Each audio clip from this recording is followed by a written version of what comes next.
Terima kasih masih setia bersama kami pemirsa di Indonesia Bicara. Kali ini kita sudah terhubung dengan epidemiolog Universitas Indonesia Pak Kamaludin Latif. Selamat malam Pak Kamaludin, Assalamualaikum. Waalaikumsalam, selamat malam Mbak April. Baik, sehat Pak? Alhamdulillah, Mbak April sehat. Alhamdulillah. Terima kasih Pak sudah menyempatkan waktunya untuk bergabung. Pak Kamal, ini kan nanti sebentar lagi kita akan menyambut libur panjang akhir pekan gitu, masih di tengah pandemi. Bahkan Pak Betul. Jokowi sendiri pun memberikan pernyataannya untuk hati-hati lonjakan COVID-19. Anda melihat ini seperti apa Pak? Ya, betul Mbak April. Tanggal 28 ini, 28 sampai tanggal 1 ya, ada libur pekan yang lumayan panjang. Dan seperti yang sudah-sudah, pasti karena akibat banyaknya pergerakan orang dari satu tempat ke tempat lain, dari satu kota-kota lain, atau mungkin misalnya dari Jakarta ke Puncak, pasti akan ada signifikan kenaikan kasus. Kalau kita lihat data pada saat Idul Fitri maupun pada saat libur kemerdekaan, itu 10 sampai 14 hari sesudah liburan, itu jumlah kasus naik signifikan hampir 2 kali lipat. Nah, pengalaman di luar juga sama seperti itu. Pengalaman ketika libur musim dingin di Jerman, mereka baru pulang dari Italia, kemudian dari Austria juga jumlah kasusnya naik. Jadi memang wajar ya, kita memang harus waspada. Kelihatannya lonjakan kasus akan ada lagi. Ini yang ketiga kali artinya. Sayangnya mungkin saya pikir memang kita cukuplah 2 kali itu belajar. Jangan sampai ada yang ketiga kali ini kasus naik lagi gitu Mbak April. Baik, apakah pemerintah menurut Anda terlalu tergesa-gesa untuk memperbolehkan tempat wisata, hotel, restoran buka di masa pandemi ini Pak? Ya, Mbak April, ini pengalaman saya pribadi ya, oleh karena saya hidup di dua negara pada saat pandemi ini, saya melihat apa yang dilakukan oleh banyak negara itu berbeda-beda. Kalau kita memilih pelonggaran, kita bisa meminta kepada tempat-tempat wisata itu untuk mematuhi protokol. Nah, kita kan punya protokol itu, yang 382 itu sangat-sangat detail. Saya pikir kita punya aturan itu, kalau itu diimplementasikan, itu sebetulnya mendekati ideal. Jadi ini perlu kerjasama. Nah, kalau pemerintah berani membuka, harusnya memang tempat wisata. Misalnya hotel, kalau dia berani buka, itu desinfektan secara berkala, spraynya diganti. Nah, ini harus jelas siapa yang memonitor, siapa evaluasi. Kalau tidak kan kita seperti tidak pernah tahu gitu. Saya terus terang, saya juga khawatir keluar. Saya khawatir ke tempat-tempat tertentu yang saya tidak tahu apakah memang standarnya itu diberlakukan secara bagus atau tidak. Kalau dulu saya ketika saya di Jepang saya berani. Ada kasus masih sedikit saya masih berani. Oleh karena saya yakin betul bahwa protokol itu diterapkan Mbak April. Nah, kembali lagi ke pemerintah saya pikir. Baik. Lalu langkah apa yang bisa dilakukan begitu selain menerapkan protokol kesehatan untuk menekan angka penyebaran COVID-19? Ya, kita punya regulasi dan ini ada sisi penyelenggara, ada sisi pengelola, penanggung jawab acara. Nah, ini juga harus memikirkan, kalau dibuka tempatnya, tempat wisatanya dibuka, berarti kerumunan, memastikan bahwa kerumunan itu tidak ada. Penjualan tiket online misalnya, itu juga mungkin bisa menjadi salah satu alternatif, sehingga orang tidak berkerumun di situ. Nah, itu kemudian dari sisi penyelenggara, pemilik juga menyadari dan ada standar yang harus dilakukan. Nah, kita belajar dari Korea dan Cina ya. Di Korea itu satu lantai mereka bekerja di satu tempat, kemudian penularan terjadi hingga ke banyak orang. Kemudian di Cina itu ada orang dari Wuhan ke Guangzhou ngajak keluarganya makan malam, dia tidak yakin dengan kondisinya, dia sudah yakin dengan kondisinya. Dia sudah sakit, dia sudah sempat periksa, tapi memaksakan diri ke sana dan tempat tertutup. Jadi saya pikir protokol itu ada, tempat-tempat misalnya tempat tertutup itu harus dipatuhi. Kemudian sisi pengunjung. Nah, pengunjung juga harus punya kesadaran untuk menerapkan kebiasaan-kebiasaan, misalnya penggunaan masker. Kita kan sudah gembar-gembor ya. Bukan hanya penggunaan masker sebetulnya, cuci tangan, tapi juga menghindari tempat-tempat yang tertutup, yang tidak ada sirkulasi udaranya secara natural. Itu juga sangat berbahaya.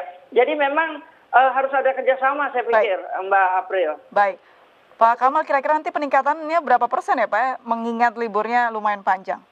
Ya, ini bukan doa. Saya khawatir jumlah peningkatannya mendekati 2 kali lipat atau bahkan lebih. Itu yang saya khawatirkan. Kenapa saya mengatakan demikian? Satu ya, di awal ketika terjadinya PSBB ketat, itu kepatuhan kita itu sedemikian bagus. Jumlah kasus bisa kita tekan. Kita bisa belajar di beberapa daerah. Tapi sekarang seperti seolah kalau kita lihat kerumunan seolah tidak ada lagi. Masyarakat juga sudah mulai jenuh. Sudah lebih dari setengah tahun kita diminta untuk diam di rumah, gitu. Itu satu. Kemudian liburnya juga lumayan panjang nih, Mbak April. Lumayan panjang nih libur. Kalau libur yang lumayan panjang seperti ini artinya masyarakat punya alternatif untuk pergi pulang kampung misalnya. Mereka atau mendatangi keluarganya atau di tempat wisata lebih lama. Nah, kalau lebih lama artinya kan penularan itu bisa menjadi semakin intens begitu. Pertemuan antara orang yang kita tidak ketahui apakah dia suspek, probable gitu, atau orang yang baru sembuh tapi masih bisa menularkan. Itu juga harus menjadi kewaspadaan semua pihak. Nah, saya satu hal ya Mbak April, kita selalu menyampaikan ada kenaikan kasus, 2 kali liburan, tapi kita tidak berbuat sesuatu yang dalam tanda kutip extraordinary. Ini yang penting.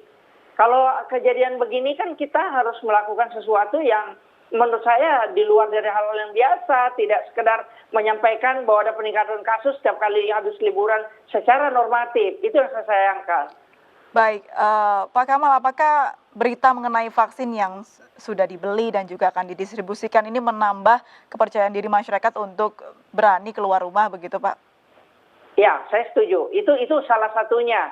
Masyarakat merasa bahwa ada sesuatu, ada hope ya, ada harapan di situ. Padahal obat, imunisasi itu harus mengcover lebih dari 70%. Nah, kalau sekitar 260 juta, artinya kita harus melakukan vaksinasi lebih dari 150 juta. Dengan karakteristik geografi seperti ini, perlu waktu dari Aceh sampai Papua sana, Maluku yang kepulauan. Artinya tidak mudah. Nah, kalau ini dibunyikan terus, di sound, di media, kemudian pemerintah secara optimis mengatakan bahwa ini adalah sesuatu yang bisa kita dapatkan di akhir tahun. Ini menjadi berbahaya. Oleh karena satu-satunya, saya ingin mengatakan bahwa satu-satunya pegangan kita, benteng kita sekarang adalah perubahan perilaku. Negara-negara yang maju sekalipun literasi kesehatannya bagus, itu tetap mengandalkan kepada perilaku kesehatan yang baik. Seperti itu Mbak April. Kebiasaan penggunaan masker mereka sudah pakai jauh sebelum pandemi terjadi. Jadi kita ketinggalan soal itu. Nah, harusnya ini yang dikedepankan. Kita tidak boleh lelah, kita mesti terus sabar. Tapi apakah protokol kesehatan saja cukup untuk melindungi kita di tengah kerumunan masyarakat begitu, Pak? Ya, ada protokol, ada petugas. Di dalam protokol itu juga diatur sebetulnya. Kita juga atur. Kita kan selalu membuat undang-undang. Kita pandai membuat undang-undang, bahkan undang-undangnya detail. Tapi alangkah idealnya kalau undang-undang itu bisa diterapkan. Saya sedang membayangkan Indonesia yang punya aturan dan aturan itu diimplementasikan. Kita tidak kekurangan orang pintar. Jadi eksekusinya harus diperhatikan begitu ya Pak Kamal ya? Iya, implementasi. Nah sekarang Mbak April, satu hal yang mungkin agak sedikit melenceng, tapi saya menemukan sendiri bagaimana sekarang ini bukan, kita khawatir soal klaster liburan, klaster weekend. Tapi ingat ya, sekarang ini karena menjelang pilkada, kepala daerah itu sudah sosialisasi. Saya menemukan banyak informasi dari daerah yang diberikan kepada saya bahwa mereka sudah mulai melakukan kerumunan, ada foto-foto, berkumpul 30 sampai 50 orang. Ini sangat berbahaya terhadap upaya kita untuk mencegah pandemi ini, Mbak April. Berarti tindakan eksekusi harus diperhatikan oleh pemerintah. Apakah sanksinya juga harus dirubah untuk lebih ditegaskan begitu Pak Kamal? Ya, pada titik tertentu sanksi memang kita harus berani ya, harus berani. Tapi ini hanya satu hal, memberi contoh terus-menerus, membuat strategi. Artinya kalau dulu pandemi 1918 sampai 1920 itu sekitar 2 tahun. Nah sekarang kita udah hampir 1 tahun. Artinya kemungkinan masih sampai tahun depan juga kita masih akan berkutat dengan peningkatan jumlah kasus. Baik, gitu, Mbak. Pak Kamal, sebenarnya yang paling dasar ada masyarakat ini sekarang mulai bingung dan bertanya-tanya sebenarnya bagaimana sih perkembangan dari penyakit COVID-19 ini, karena kita tahu semua di lingkungan kita sudah banyak sekali teman atau sahabat yang terjangkit COVID-19 namun sudah bisa sembuh seperti sedia kala. Akhirnya terkesan meremehkan begitu. Update terbaru mengenai informasi COVID-19 ini seperti apa? Iya, memang jadi narasi yang dibangun juga salah satunya sekarang adalah narasi kesembuhan. Silakan dicek oleh teman-teman media ya. Nah, di banyak media itu pemerintah menggaungkan narasi kesembuhan. Tapi jumlah case fatality rate, kalau kita istilahkan di epidemiologi itu case fatality rate adalah jumlah yang meninggal di antara total kasus. Memang nggak di situ dikatakan bahwa jumlahnya kecil misalnya di bawah 5%, tapi dikalikan dengan jumlah kasus itu lebih dari 13.000 loh sekarang jumlah kematian. Kemudian lebih dari 1 juta dunia. Nah, kalau misalnya jumlah yang meninggal besar, kemudian mereka yang sakit juga membutuhkan pertolongan. Ada resources di situ. Sesak napas, siapa yang menginginkan seperti itu? Masuk ke ICU, pasang ventilator. Nah, kita tidak menginginkan. Dan satu hal lagi, COVID ini berkaitan dengan pernapasan.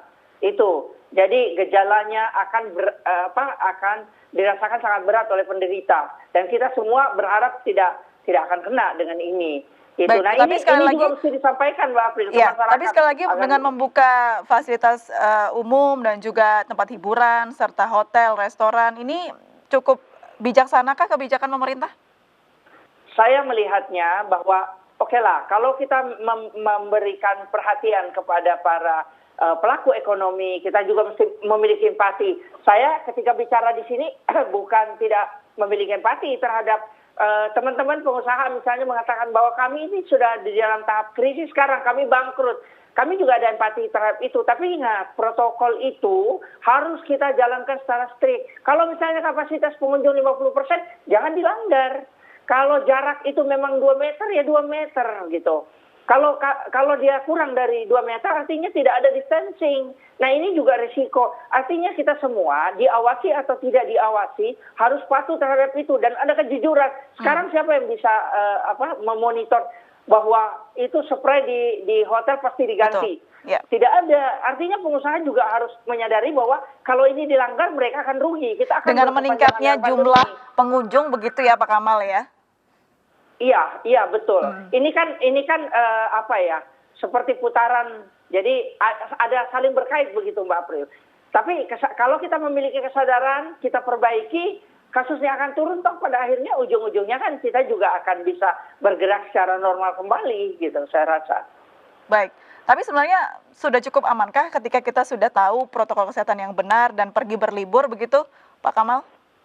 Saya ingin membagi tips ya. Jadi kalau teman-teman terpaksa nih, saya katakan terpaksa, karena saya tidak menganjurkan untuk pergi berlibur. Saya pribadi tidak. Walaupun saya saya itu traveler, saya petualang juga, saya suka bepergian.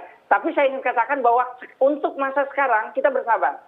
Kalau tidak misalnya ya sudah ini harus keluar. Kalau keluar pakai protokol. Tapi kita juga harus punya strategi. Kita mau kemana ini? Misalnya wilayah itu zonanya kasusnya tinggi. Kasusnya tinggi, hindari. Kita akan indoor atau outdoor. Kemudian kita juga pantau berita, ada media juga menyampaikan pada hari pertama liburan akan ada penumpukan misalnya di puncak.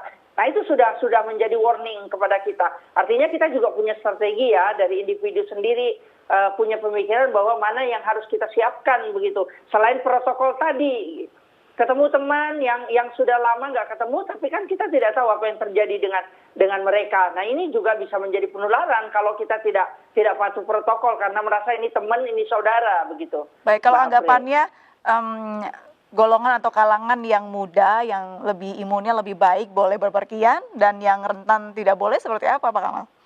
Tidak ada jaminan. Saya yang pertama menentang ya, ketika dikeluarkan oleh dulu namanya gugus tugas.